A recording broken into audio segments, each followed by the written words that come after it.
A gathering of the tribe. Once upon a time, a great tribe of people lived in a world far away from ours.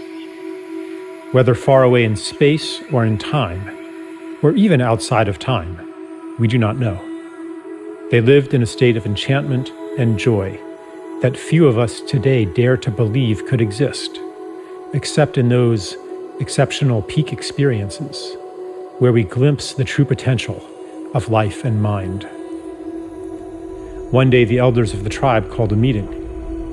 They gathered around, and one of them spoke very solemnly. "My friends," she said, "there is a world that needs our help. It is called Earth, and its fate hangs in the balance.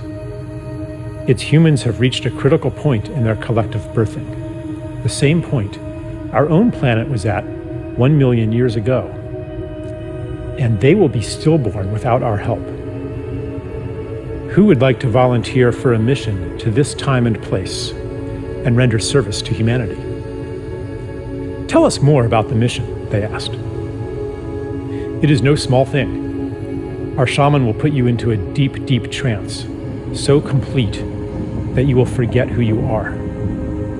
You will live a human life, and in the beginning, you will completely forget your origins. You will forget even our language and your own true name.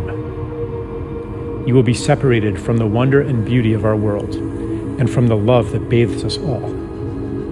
You will miss it deeply, yet you will be unable to name what you are missing. You will remember the love and beauty that we know to be normal only as a longing in your heart. Your memory will take the form of an intuitive knowledge as you plunge into the painfully marred earth that a more beautiful world is possible. As you grow up in that world, your knowledge will be under constant assault. You will be told in a million ways that a world of destruction, violence, drudgery, anxiety, and degradation is normal. You may go through a time when you are completely alone, with no allies to affirm your knowledge of a more beautiful world. You may plunge into a depth of despair that we, in our world of light, cannot imagine. But no matter what, a spark of knowledge will never leave you.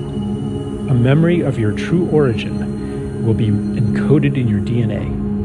That spark will lie within you, inextinguishable, until one day it is awakened. You see, even though you will feel, for a time, utterly alone, you will not be alone. We will send you assistance, help that you will experience as miraculous, experiences that you will describe as transcendent. These will fan that spark into a flame. For a few moments or hours or days, you will reawaken to the beauty and the joy that is meant to be. You will see it on Earth. For even though the planet and its people are deeply wounded, there is beauty there still, projected from past and future onto the present as a promise of what is possible and a reminder of what is real. After that glimpse, the flame may die down into an ember again as the routines of normal life there swallow you up. But after each awakening, they will seem less normal, and the story of that world will seem less real. The ember will glow brighter. When enough embers do that, they will all burst into flame together and sustain each other. Because remember, you will not be there alone. As you begin to awaken to your mission, you will meet others of our tribe. You will recognize them by your common purpose, values, and intuitions, and by the similarity of the paths you have walked. As the condition of the planet Earth reaches crisis proportions, your paths will cross more and more. The time of loneliness, the time of thinking you might be crazy, will be over. You will find the people of your tribe all over the Earth and become aware of them through the long-distance communication technologies used on that planet. But the real shift, the real quickening, will happen in face-to-face gatherings in special places. When many of you gather together, you will launch a new stage on your journey, a journey that, I assure you, will end where it begins right now. Then, the mission that lay unconscious within you will flower into consciousness. Your intuitive rebellion against the world presented to you as normal will become an explicit quest to create a more beautiful one. A woman said, "Tell me more about the time of loneliness, that we might prepare for it." The elder said, "In the time of loneliness, you will always be seeking to reassure yourself that you are not crazy. You will do that by telling people all about what is wrong with the world, and you will feel a sense of betrayal when they don't listen to you. You might hunger for stories of wrongness, atrocity, and ecological destruction, all of which confirm the validity of your intuition that a more beautiful world exists. But after you have fully received the help we will send you, and the quickening of your gatherings, you will no longer need to do that, because you will know. Your energy will thereafter turn toward actively creating that more beautiful world." A tribeswoman asked, "How do you know this will work? Are you sure our shaman's powers are great enough to send us on such a journey?" The elder replied, "I know it will work because he has done it many times before. Many have already been sent to Earth to live human lives and to lay the groundwork for the mission you will undertake now. He's been practicing. The only difference now is that many of you will venture there at once. What is new in the time you will live in is that you will gather in critical mass and will each awaken the other to your mission. The heat you will generate will kindle the same spark that lies in every human being. For in truth, each one is from a tribe like ours. The whole galaxy and beyond is converging on Earth, for never before has a planet journeyed so far into separation and made it back again. Those of you who go will be part of a new step in cosmic evolution."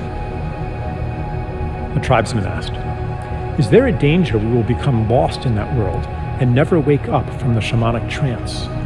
Is there a danger that the despair, the cynicism, the pain of separation will be so great that it will extinguish the spark of hope, the spark of our true selves in origin, and that we will be separated from our beloved ones forever?" The elder replied, "That is impossible. The more deeply you get lost, the more powerful the help we will send you. You might experience it at the time as a collapse of your personal world, the loss of everything important to you. Later, you will recognize the gift within it. We will never abandon you." Another man asked, "Is it possible that our mission will fail and that this planet Earth will perish?" The elder replied, "I will answer your question with a paradox.